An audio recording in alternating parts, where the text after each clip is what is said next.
ابو موسیٰ اشعری رضی اللہ تعالیٰ عنہ سے روایت ہے، نبی کریم صلی اللہ علیہ وسلم نے فرمایا، ایک مومن دوسرے مومن کے لیے عمارت کی طرح ہے کہ اس کا ایک حصہ دوسرے حصے کو قوت پہنچاتا ہے، اور آپ نے ایک ہاتھ کی انگلیوں کو دوسرے ہاتھ کی انگلیوں میں داخل کیا۔ صحیح بخاری حدیث نمبر 481۔ محمد بن سیرین نے حضرت ابو ہریرہ رضی اللہ تعالیٰ عنہ سے روایت کیا ہے، انہوں نے کہا کہ رسول کریم صلی اللہ علیہ وسلم نے ہمیں دوپہر کے بعد کی 2 نمازوں میں سے کوئی نماز پڑھائی، ظہر یا عصر کی۔ ابن سیرین نے کہا کہ حضرت ابو ہریرہ رضی اللہ تعالیٰ عنہ نے اس کا نام تو لیا تھا لیکن میں بھول گیا۔ حضرت ابو ہریرہ رضی اللہ تعالیٰ عنہ نے بتلایا کہ آپ نے ہمیں 2 رکعت نماز پڑھا کر سلام پھیر دیا۔ اس کے بعد ایک لکڑی کی لاٹھی سے جو مسجد میں رکھی ہوئی تھی، آپ صلی اللہ علیہ وسلم ٹیک لگا کر کھڑے ہو گئے۔ ایسا معلوم ہوتا تھا کہ جیسے آپ بہت ہی خفا ہوں، اور آپ نے اپنے دائیں ہاتھ کو بائیں ہاتھ پر رکھا اور ان کی انگلیوں کو ایک دوسرے میں داخل کیا، اور آپ نے اپنے دائیں رخسار مبارک کو بائیں ہاتھ کی ہتھیلی سے سہارا دیا۔ جو لوگ نماز پڑھ کر جلدی نکل جایا کرتے تھے وہ مسجد کے دروازوں سے پار ہو گئے۔ پھر لوگ کہنے لگے کہ کیا نماز کم کر دی گئی ہے؟ حاضرین میں ابو بکر اور عمر رضی اللہ تعالیٰ عنہ بھی موجود تھے، لیکن انہیں بھی آپ سے بولنے کی ہمت نہ ہوئی۔ انہی میں ایک شخص تھے جن کے ہاتھ لمبے تھے اور انہیں ذوالیدین کہا جاتا تھا۔ انہوں نے پوچھا، یا رسول اللہ صلی اللہ علیہ وسلم، کیا آپ بھول گئے یا نماز کم کر دی گئی ہے؟ آپ نے فرمایا کہ نہ میں بھولا ہوں اور نہ نماز میں کوئی کمی ہوئی ہے۔ پھر آپ نے لوگوں سے پوچھا، کیا ذوالیدین صحیح کہہ رہے ہیں؟ حاضرین بولے کہ جی ہاں۔ یہ سن کر آپ آگے بڑھے اور باقی رکعتیں پڑھیں، پھر سلام پھیرا، پھر تکبیر کہی اور سہو کا سجدہ کیا، معمول کے مطابق یا اس سے بھی لمبا سجدہ کیا، پھر سر اٹھایا اور تکبیر کہی، پھر تکبیر کہی اور دوسرا سجدہ کیا، معمول کے مطابق یا اس سے بھی طویل، پھر سر اٹھایا اور تکبیر کہی۔ لوگوں نے بار بار ابن سیرین سے پوچھا کہ کیا پھر سلام پھیرا؟ تو وہ جواب دیتے کہ مجھے خبر دی گئی ہے کہ عمران بن حسین کہتے تھے کہ پھر سلام پھیرا۔ صحیح بخاری حدیث نمبر 482۔ موسیٰ بن عقبہ نے کہا کہ میں نے سالم بن عبداللہ بن عمر رضی اللہ تعالیٰ عنہ کو دیکھا کہ وہ مدینے سے مکے تک راستے میں کئی جگہوں کو ڈھونڈ کر وہاں نماز پڑھتے اور کہتے کہ ان کے باب حضرت عبداللہ بن عمر رضی اللہ تعالیٰ عنہ بھی ان مقامات پر نماز پڑھا کرتے تھے، اور انہوں نے رسول اللہ صلی اللہ علیہ وسلم کو ان مقامات پر نماز پڑھتے ہوئے دیکھا ہے۔ اور موسیٰ بن عقبہ نے کہا کہ مجھ سے نافع نے ابن عمر رضی اللہ تعالیٰ عنہ کے متعلق بیان کیا کہ وہ ان مقامات پر نماز پڑھتے تھے، اور میں نے سالم سے پوچھا تو مجھے خوب یاد ہے کہ انہوں نے بھی نافع کے بیان کے مطابق ہی تمام مقامات کا ذکر کیا، فقط مقام شرف روحا کی مسجد کے متعلق دونوں نے اختلاف کیا۔ صحیح بخاری حدیث نمبر 483۔ موسیٰ بن عقبہ کو عبداللہ بن عمر رضی اللہ تعالی عنہ نے خبر دی کہ حضرت صلی اللہ علیہ وسلم جب عمرے کے قصد سے تشریف لے گئے اور حجۃ الوداع کے موقع پر جب حج کے لیے نکلے تو آپ نے ذوالحلیفہ میں قیام فرمایا۔ ذوالحلیفہ کی مسجد کے قریب آپ ایک ببول کے درخت کے نیچے اترے، اور جب آپ کسی جہاد سے واپس ہوتے اور راستہ ذوالحلیفہ سے ہو کر گزرتا یا حج یا عمرے سے واپسی ہوتی تو آپ وادی عتیق کے نشیبی علاقے میں اترتے، پھر جب وادی کے نشیب سے اوپر چڑھتے تو وادی کے بالائی کنارے کے اس مشرقی حصے پر پڑاؤ ہوتا جہاں کنکریوں اور ریت کا کشادہ نالہ ہے، یعنی بطحا میں۔ یہاں آپ رات کو صبح تک آرام فرماتے۔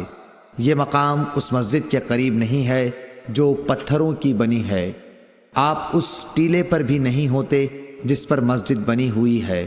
وہاں ایک گہرا نالہ تھا، عبداللہ بن عمر رضی اللہ تعالی عنہ وہی نماز پڑھتے۔ اس کے نشیب میں ریت کے ٹیلے تھے اور رسول اللہ صلی اللہ علیہ وسلم وہاں نماز پڑھا کرتے تھے۔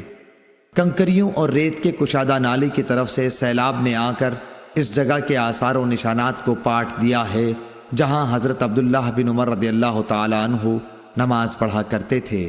صحیح بخاری حدیث نمبر 484۔ عبداللہ بن عمر رضی اللہ تعالی عنہ نے نافع سے یہ بھی بیان کیا کہ نبی صلی اللہ علیہ وسلم نے اس جگہ نماز پڑھی جہاں اب شرف روحا کی مسجد کے قریب ایک چھوٹی مسجد ہے۔ عبداللہ بن عمر اس جگہ کی نشاندہی کرتے تھے جہاں نبی کریم صلی اللہ علیہ وسلم نے نماز پڑھی تھی۔ کہتے تھے کہ یہاں تمہارے دائیں طرف جب تم مسجد میں قبلہ رو ہو کر نماز پڑھنے کے لیے کھڑے ہوتے ہو، جب تم مدینے سے مکہ جاؤ تو یہ چھوٹی سی مسجد راستے کے دائیں جانب پڑتی ہے۔ اس کے اور بڑی مسجد کے درمیان ایک پتھر کی مار کا فاصلہ ہے یا اس سے کچھ کم زیادہ۔ صحیح بخاری حدیث نمبر 485۔ عبداللہ بن عمر رضی اللہ تعالی عنہ اس چھوٹی پہاڑی کی طرف نماز پڑھتے جو روحا کے آخری کنارے پر واقع ہے، اور یہ پہاڑی وہاں ختم ہوتی ہے جہاں راستے کا کنارہ ہے۔ اس مسجد کے قریب جو اس کے اور روحا کے آخری حصے کے بیچ میں ہے، مکے کو جاتے ہوئے اب وہاں ایک مسجد بن گئی ہے۔ عبداللہ بن عمر رضی اللہ تعالی عنہ اس مسجد میں نماز نہیں پڑھتے تھے بلکہ اس کو اپنے بائیں طرف مقابل میں چھوڑ دیتے تھے اور آگے بڑھ کر خود پہاڑی ارق طیبہ کی طرف نماز پڑھتے تھے۔ عبداللہ بن عمر رضی اللہ تعالی عنہ جب روحا سے چلتے تو ظہر کی نماز اس وقت تک نہ پڑھتے جب تک اس مقام پر نہ پہنچ جاتے۔ جب یہاں آ جاتے تو ظہر پڑھتے، اور اگر مکے سے آتے ہوئے صبح صادق سے تھوڑی دیر پہلے یا سحر کے آخر میں وہاں سے گزرتے تو صبح کی نماز تک وہیں آرام کرتے اور فجر کی نماز پڑھتے۔ صحیح بخاری حدیث نمبر 486۔ عبداللہ بن عمر رضی اللہ تعالی عنہ نے بیان کیا کہ نبی کریم صلی اللہ علیہ وسلم راستے کے دائیں طرف مقابل میں ایک گھنے درخت کے نیچے وسیع اور نرم علاقے میں قیام فرماتے جو قریہ رویسا کے قریب ہے۔ پھر آپ اس ٹیلے سے جو رویسا کے راستے سے تقریباً 2 میل کے فاصلے پر ہے چلتے تھے۔ اب اس درخت کا اوپر کا حصہ ٹوٹ گیا ہے اور درمیان میں سے دوہرا ہو کر جڑ پر کھڑا ہے۔ اس کی جڑ میں ریت کے بہت سے ٹیلے ہیں۔ صحیح بخاری حدیث نمبر 487۔ عبداللہ بن یہ بیان کیا کہ نبی صلی اللہ علیہ وسلم نے قریہ ارج کے قریب اس نالے کے کنارے نماز پڑھی جو پہاڑ کی طرف جاتے ہوئے پڑتا ہے۔ اس مسجد کے پاس 2 یا 3 قبریں ہیں۔ ان قبروں پر اوپر تلے پتھر رکھے ہوئے ہیں۔ راستے کے دائیں جانب ان بڑے پتھروں کے پاس جو راستے میں ہیں ان کے درمیان میں ہو کر نماز پڑھی۔ عبداللہ بن عمر رضی اللہ تعالی عنہ قریہ ارج سے سورج ڈھلنے کے بعد چلتے اور ظہر اسی مسجد میں آ کر پڑھا کرتے تھے۔ صحیح بخاری حدیث نمبر 488۔ عبداللہ بن عمر نے نافع سے بیان کیا کہ رسول اللہ صلی اللہ علیہ وسلم نے راستے کے بائیں طرف ان گھنے درختوں کے پاس قیام فرمایا جو ہرشا پہاڑ کے نزدیک نشیب میں ہیں۔ یہ ڈھلوان جگہ ہرشا کے ایک کنارے سے ملی ہوئی ہے۔ یہاں سے عام راستے تک پہنچنے کے لیے تیر کی مار کا فاصلہ ہے۔ عبداللہ بن عمر رضی اللہ تعالی عنہ اس بڑے درخت کی طرف نماز پڑھتے تھے جو ان تمام درختوں میں راستے سے سب سے زیادہ نزدیک ہے، اور سب سے لمبا درخت بھی یہی ہے۔ صحیح بخاری حدیث نمبر 489۔ عبداللہ بن عمر رضی اللہ تعالی عنہ نے بیان کیا کہ نبی کریم صلی اللہ علیہ وسلم اس نالے میں اترا کرتے تھے جو وادی مر الظہر ان کے نشیب میں ہے۔